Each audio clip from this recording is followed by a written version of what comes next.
All right, so today we're gonna talk a little bit about the dropshipping model. Harrison and I have a couple videos together, and we've both talked about this before.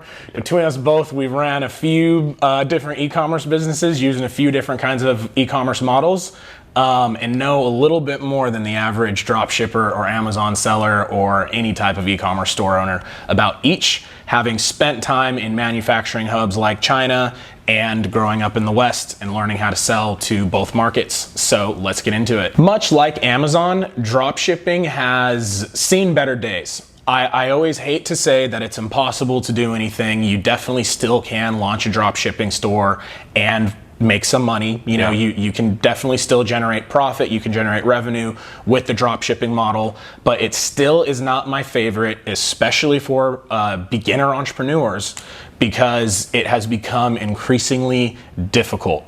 Right. Do you agree? Disagree? Yeah, no, definitely. I mean, it's definitely getting more saturated, just like any of the other popular get-rich-quick e-commerce models at the moment. I got started with dropshipping back in 2016, and even at that point in time, it was still something that people had been doing for, I believe, like 5 or 6 years. Because once Facebook advertising got started, that's when that model kind of started to blow up. Really people realized that they could do print on demand and start slinging basically anything using Facebook ads and start essentially printing money. It was very easy. When I got started, it was definitely difficult. I spent a lot of time testing products, investing money, working on building stores that basically didn't work at all.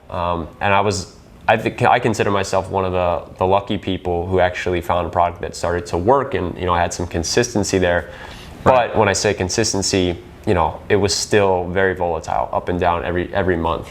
Yeah. And that's kind of been my experience with dropshipping, and honestly what I've seen with other people who have had success with dropshipping as well. Right. Yeah, honestly, I think the last time that I made any decent amount of money with dropshipping was in about 2016. And I also happen to be a specific marketing professional. You know, like I was really focusing on branding, making like fantastic landing pages, fantastic email funnels, really branding, like copywriting it incredibly well.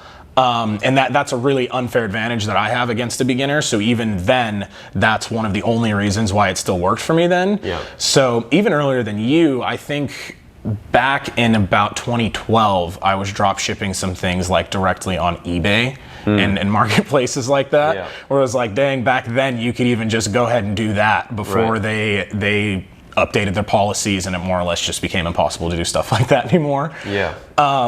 So with drop shipping, you have now so many people that are selling the exact same product. This is actually a fun fact. I don't even know if you know this. The number one spender on Facebook ads ever is Wish.com. Yeah, I've heard that before. Wish.com. So Wish.com, which is pretty much just AliExpress in an app, right, has spent more money than anybody ever on Facebook ads to get more customers to download their app and buy super cheap products, which are the exact same products that most people have access to dropship, right? They're like, can you put up with the slow shipping time? Cool, you can get products for super cheap directly from China, right? Yeah. So it's gonna be really hard to compete with that if you're trying to sell something that usually costs $2 and you're trying to sell for 20 to 25, right? Exactly. And now with ad costs increasing, literally in 2013, like the average CPMs on Facebook were less than 20% of what they are now. So to get the same amount of customers, you're gonna have to pay 5 times or more today. So that's kind of the thing you were just talking about. Is it's like, okay, maybe you can get a product for 5 and hopefully get customers to buy it for 25, which most people would consider pretty good margins. Yeah. But then it's like, wait, if your cost per customer acquisition, if you do find a way to start converting customers with Facebook ads or any other advertising channel, is going to be maybe $15, $16, $17. Next thing you know, you're hardly coming out ahead at all. Per unit. And that's what we see. It's like you have people who have big numbers in drop shipping, big revenue numbers, but at the end of the day, they're actually making less than 5% profit. Right. So it's like, why put in all this work? Why put all this energy and invest all this money into ads if at the end of the day you're taking home a few $1,000s a month? Yeah. So there's got to be a better way, right? Yep. Yeah. So in the drop shipping industry, I see two major things happening. Number one is obviously increased competition.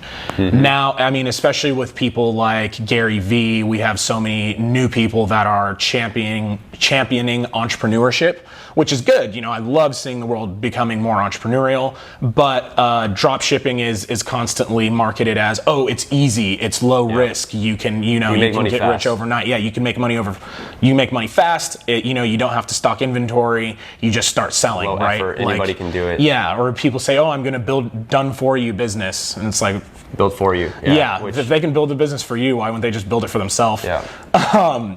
So you have increased competition, which obviously that's part of the reason why there's so much increased costs for ads, right? But like we were talking about earlier, you also have a massive amount of increased end consumer awareness that AliExpress exists, that Wish.com exists, and that you're just kind of a person that's getting like products. Yeah, you're the middleman anyway. So not even from the competitive landscape of entrepreneur versus entrepreneur, you just have a massive amount and an increasing amount of customers that understand that there are countless people that are selling products to them that they're just drop shipping off of AliExpress because they have the Wish app now. They are aware. People are becoming more sophisticated online consumers. So they see an ad for something, they go to that website, and they can tell almost immediately this is a dropshipping store. I mean, it doesn't take that long to figure it out. You go to the shipping, you see, oh, why does this take 4 to 6 weeks to arrive? That's a bit weird. Yep. And it becomes obvious immediately. And so the average consumer now knows this, and they can kind of pick out which stores are legit and which stores are dropshipping stores, which is making it all the more difficult to actually convert these types of customers. Yeah, if you do have a drop shipping store, here's actually a freebie for you if you're Facebook interest targeting, is you can exclude everybody that likes drop shipping or AliExpress or anything like that. Yeah. But again, the number of people that do know about that is increasing, and the number of people that don't is decreasing. So again, probably the best time to launch a dropshipping store would have been 5, 6, 7 years ago. The second best time would be today because it's getting worse and worse day by day. Yeah, it's funny because it seems like, I mean, once the pandemic hit, everybody and their mom is moving over to trying to make money online or work from home. So the popularity and I guess knowledge about dropshipping has skyrocketed. So everybody's talking about it, everybody knows about it, but at the same time, that equals a lot more people coming on to that model, making it much more saturated, difficult, and competitive. So you have this phenomenon where everybody's figuring out about it at the same time, which essentially causes that model to be exponentially more difficult, competitive, and saturated to get into. Yeah, I think it's funny, literally in the last couple years, even just talking to like the layman, someone that you just run into on the street, like, oh, so what do you do? And I'm like, oh, we teach people how to start e-commerce businesses. We're in e-commerce. Like, oh, so is it like drop shipping? And I'm like, no, it's not. Yeah, it's crazy to hear everyday people talk about drop shipping. Like, you're like, wow, you actually know what that is. Yeah. So it's tricky time to be jumping into that model for sure. It is. So talking about the longevity of drop shipping as well, like I hate to just keep bashing it over and over because, like I say, disclaimer, I don't think it's impossible to make money with drop shipping. You still can, right? But the longevity of businesses, a lot of times it's sad to see. You have people that were like, yeah, I mean, we talk to people like this all the time. Oh, I made 600K last year, 600K revenue with drop shipping. Maybe they pulled 75, 100K profit, right? And they're like, yeah, it was a hot product at the time. My store was doing really well. And suddenly it's not anymore. It's just gone. Trending. Yeah, it's just gone. They're like, my revenue went from 600K last year to like 50K this year. And their profit this year is like 10K. And they are pretty much living off of savings from the year before. And they're like desperately trying to be like, I need to find another high. essentially. Yeah. It's like seeing a drug. Yeah. You're like, I need to find another winning product. I need to find another winning product. I need to find another winning product. And they typically get used to doing it a little bit faster. So even successful drop shippers, they're like, okay, if I want to test ads quickly, I'm going to spend, $500 in a week on some ads. And they're like, I got negative return on ad spend on that, cut that one, and then try it again. And they're like, oh, lost $500 again. Oh, lost $500 again. Right. Until you constant struggle of trying to find the winning product. Yeah, exactly. You might never find that one that does as well as the first one. You may never, or it may be the 15th one that you test, and by that time you're out of money, right? Yeah. For me, from like a marketer's perspective, someone who like truly studies and tries my best to understand customer psychology, one of the fundamental issues is becoming the fact that with drop shippers and more people selling these products, we're more or less allowing the factories to dictate what they think the customer wants, right? Yeah. So you pretty much have factories that are turning out products, putting them on AliExpress or wherever there are some other private networks where people find drop shipping products, but more or less the factory makes it and they say, we think customers will like this. We hope this and works. Then drop shippers kind of have to try to strong arm the customer into buying something that is coming just straight out of the box. That's not unique. Maybe the customer doesn't even like it, right? Yeah. So that's why, our model kind of where we approach it starting with the customer and figuring out what they want, to me has just always been a lot more sustainable because I'm not like trying to force the customer to buy something that isn't like a perfect fit for them. Maybe they want it for a few reasons, right? Yeah, you're not shoving some product down their throat, and it's always better to figure out what they need, what's going to solve their problems, what's going to really solve those pain points for them, and provide some actual value. And that's, I think, what has made this process so enjoyable for myself, at least, is creating something that customers get really excited about and actually are like, when is this going to be ready? When can I buy this? That's a really good feeling compared to, shoving ads down someone's throat, like buy my stuff, buy my stuff, buy my stuff. Yeah, and even to the point of it's like, you are solving a customer problem, you're giving them a product that they are genuinely going to love. They're very excited to get their hands on it. Yeah. We get to touch and feel it first. Not like I'm drop shipping something, I've never touched it. I don't even know if it's going to be good quality. Hopefully it doesn't break and hopefully they don't return it. Because honestly, it doesn't feel nice knowing that it's like my customers may not be very happy with what they're getting and I'm just not aware, right?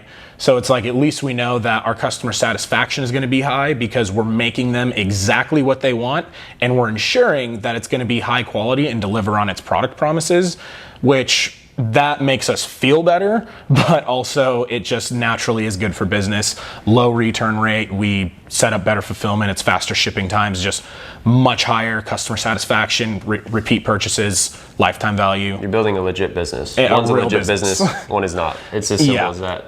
Yeah, because that's one thing that I really hate to see is so many customers are becoming more and more turned off by any type of online marketing now. Yeah. Because, with drop shipping, you've had to get like gimmicky. Like, oh, it's a free plus shipping offer. Like, you can get this phone case for free and then just pay $7 for shipping. And then you're going to go through like 5 upsells. And people are just like, oh, this is so like, I don't even want to buy stuff online anymore. Right.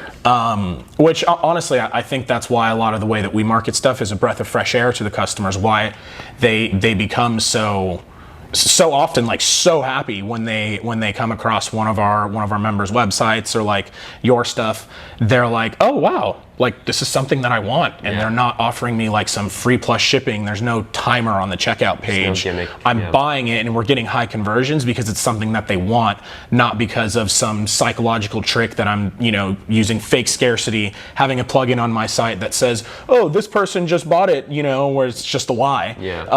Fake reviews, all that fake reviews, everything. It really is just, as you keep saying, whole other level. A real legitimate business, and that has longevity. You can do it. You can do it for the next 5 to 10 years because you know your customer. It's the real way to build a company if you want to build it, or if you just want to create a lifestyle business. You'll have a small amount of very happy customers with high margin products.